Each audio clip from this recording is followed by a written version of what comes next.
Hi everyone, this is Vanshika and I welcome you all to Inzint's YouTube channel. Today I have with me our guest speaker who is a very talented individual. He's a writer, a speaker and an educator. Allow me to introduce to you all Mr. Shashank Kumar. Hello sir. On behalf of everyone here, I extend a very warm welcome and I hope you are enjoying your time here.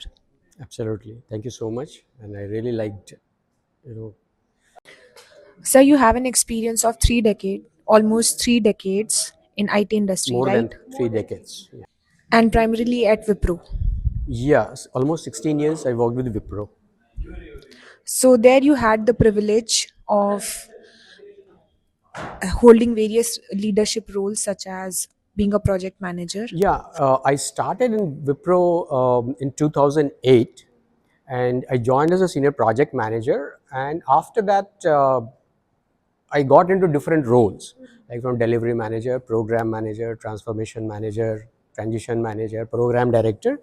So last position which I held in Wipro, that was a program director, and we have been doing projects. We do projects for various clients, and before joining Wipro, I was based out of Singapore.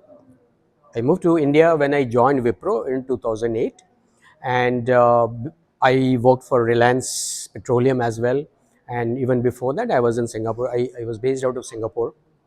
So in Wipro, like we used to manage the projects for various clients. So some of the clients which like for which I did my project was that includes like top companies like Citibank, Shell, ExxonMobil, Credit Suisse, many global companies.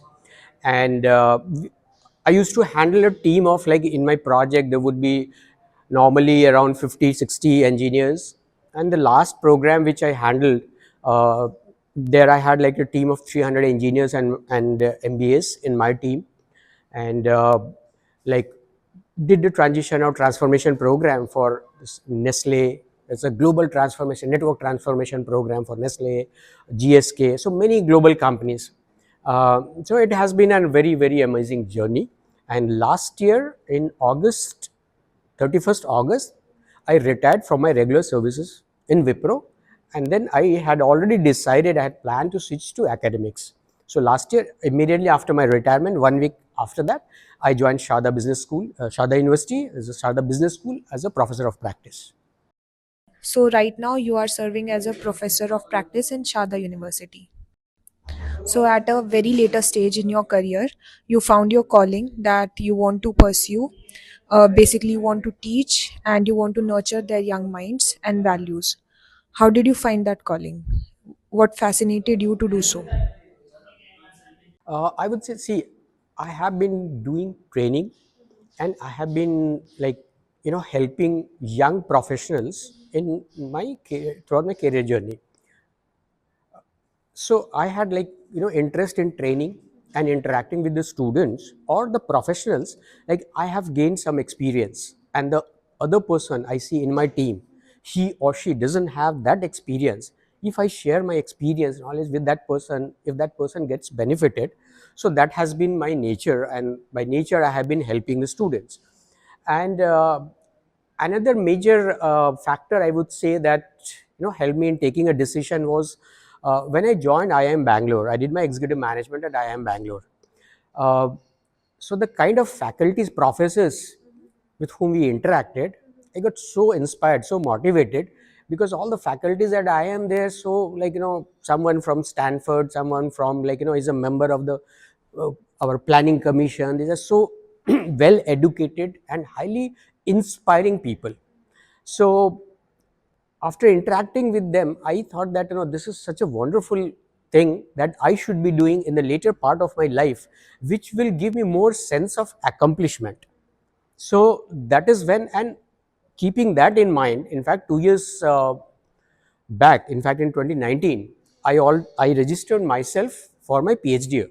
I'm doing my PhD because that was there in my mind that I'll switch to academics. But fortunately for me, in 2022, the government, the UGC, came up with the new policy called Professor of Practice, which mandated that all the engineering and management institutes should engage people from industry. So minimum experience is like 15 years experience with the good big companies. So like Wipro, Reliance, all this. Yeah. So I got this opportunity, though I have not completed my PhD. Of course, I'll complete it within next 1 year. I have completed like 3 years coursework phase. Now I am in the research phase. I'll complete that, but I got this opportunity. So I like when I help the students.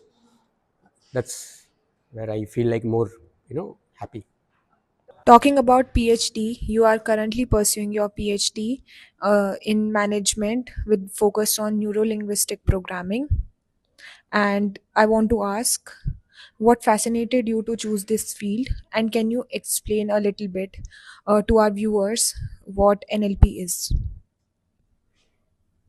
See, I started reading psychology. I developed interest in psychology. Okay, then I started reading the books. I have also published 3 books so far. Okay, and one of my books, the last which got published in 2019 when I was in Muscat, got published. That book is on the mental health issues among teenagers. So basically, there is a lack of awareness among parents in India about mental health issues, and especially in the teenagers.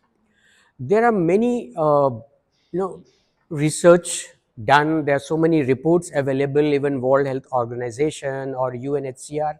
There are many organizations. The data, if you look at the data, you will be surprised. So, 1 out of 4 teenager children suffer from some kind of uh, stress, anxiety, or mental health issues. So, first of all, mental health issue, you shouldn't take it in a wrong way. Even we matured people, we get into a difficult situation, we get stress, we get angry, different kind of feelings, emotions. It's a normal human being process. It's a psychology. So if a teenager gets into, he has experiences some particular kind of emotion, whether it is stress, it is happiness, or it is anxiety, it has got some reason, right? There's some biological or chemical changes, okay, that takes place in the person's brain. So as I said, I started reading psychology. I developed a lot of interest. And why I chose this area of neuro-linguistic programming for my PhD is because I actually wanted to do something. Because I'm doing PhD in management, and because I came from corporate, I wanted to do something which can directly or indirectly benefit the corporates. So I decided to do something about enhancing the performance of the individual in an organization. Okay, so after discussing multiple times with my guide and co-guide for PhD, finally I narrowed down to this neuro-linguistic programming, because by using the neuro-linguistic programming techniques, individuals' performance can be improved. Okay. So now, since you asked me to briefly explain, I try to explain in brief what it is and how it is going to help. So neuro-linguistic programming, as you can understand by the terminology neuro means something to do with the brain. Okay, linguistic means language, and programming, or you can say reprogramming. Okay, so what basically neuro-linguistic programming means is that our brain consists of millions of neurons. Okay? There are millions of neurons in the brain. These neurons are what? These are electrochemical particles. They release electrochemical signals from one neuron to other neuron. Okay, and there are millions of neurons in the brain. Now, what happens is, as per the study, as per the research, many research, and there are reports available which says that based on your thought process, based on your particular belief system, based on your childhood habits, and many such factors, what happens is only 30% of the entire millions of neurons, only 30% of neurons are utilized. Okay, and that means the electrochemical signals, they take the path through only those 30% of neurons. Remaining 70% neurons, the energy that they release, they are unutilized. Now there are some techniques using which the path of these neurons can be altered or reprogrammed.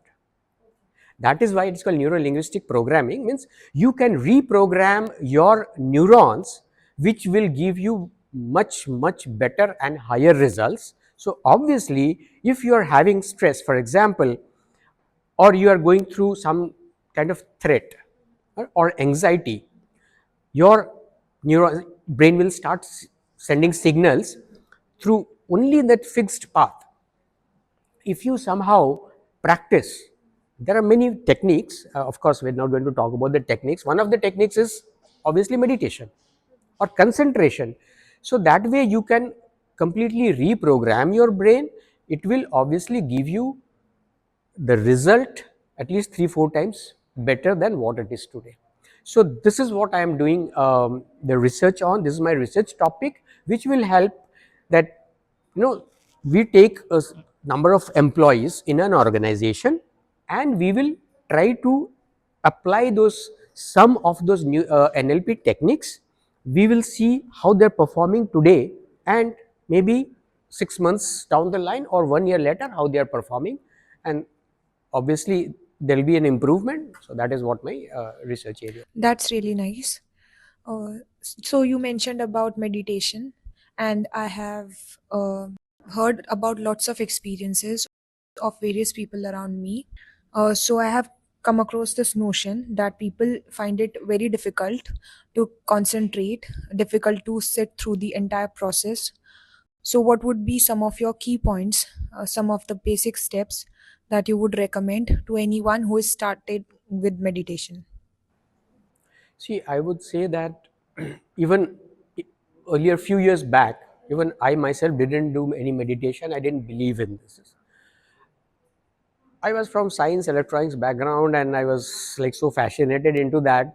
And as I said, since last few years, I developed so much of interest in psychology. Now I used to think that, why didn't I study psychology or management from beginning? So, first of all, yes, it is difficult for people to initially, if someone wants to start meditation, uh, they find it difficult. But I guess you would have heard or you would have read somewhere that for an individual, for anyone to develop a habit, you do that particular practice or particular activity for 21 days minimum. And this is a psychology. Minimum 21 days. Even if you are not able to concentrate, even if you are not, like, you start doing meditation and your mind gets diverted to something else, start thinking, still you continue doing it. You do it for 21 days, and of course beyond 21 days also you continue doing that, you will develop that habit. So, we know that you have managed lots of people, and you have been a project manager, and you have also held various leadership positions in many companies. So many times you need to boost someone's morale, you need to appreciate someone's effort. So what would you suggest, or what would you say for someone who is managing a team? What should be their approach in order to keep the morale high of their team? uh, See, I mentioned, no, I have published 3 books so far. So one of my book is on this particular subject. The name of the book is Pygmalion Effect, a manager's introspection. So Pygmalion effect is basically a management theory. Okay? So in this book, I have written in based on my, as a manager, my own introspection I did, and whatever I felt that other managers should do, that is what I have written in this book. So Pygmalion effect, in short, I'll just tell you, it was a research done by some psychologist way back in 60s something in US, which says that if you show the confidence, so in your class, for example, actually the research was done on the school students, school children, primary school, but the same applies to any individual, even in the corporate, your team.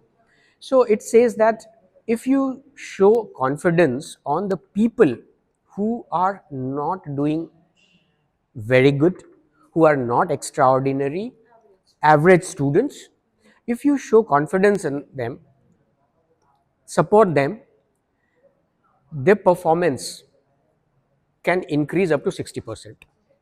So this was a research done. There are books available on this. It was done on the school children. Even the school, when they did this research, they did not inform the teachers, they did not inform the students. They took a bunch of students who were below average, and they gave them some tasks, okay, like supporting them, or showing confidence in those students that yes, you can do it. And they gave some tasks, and then some of the assignments and all that, and after a year they found that they have done exceedingly well. So the performance of an individual can be enhanced up to 60%. So in this book, this is what I have written. I have seen this, I have experienced this. I would say that every manager, what happens in many organizations, there are a lot of politics. Some managers will have their few favorite people in the team. They will assign, if there is any additional task, any additional responsibility, they will give that to particular student or particular member in his or her team. So this kind of thing, definitely it should be avoided. It's not healthy for any team. You treat all the individuals equally. See, I believe that every individual has got some positive thing. Even if the person has got a 99% weakness, is 1% positive thing would be there. It is for the managers to take out that 1% positive. So for all the managers, I would say that you treat all your team members, see what is the best, what is the positive side of that person, support, encourage. Even if a person is not like doing good, it could be because of various reasons, and if you support that person, is definitely do well. And this is what actually now I am applying this in my college by classes also.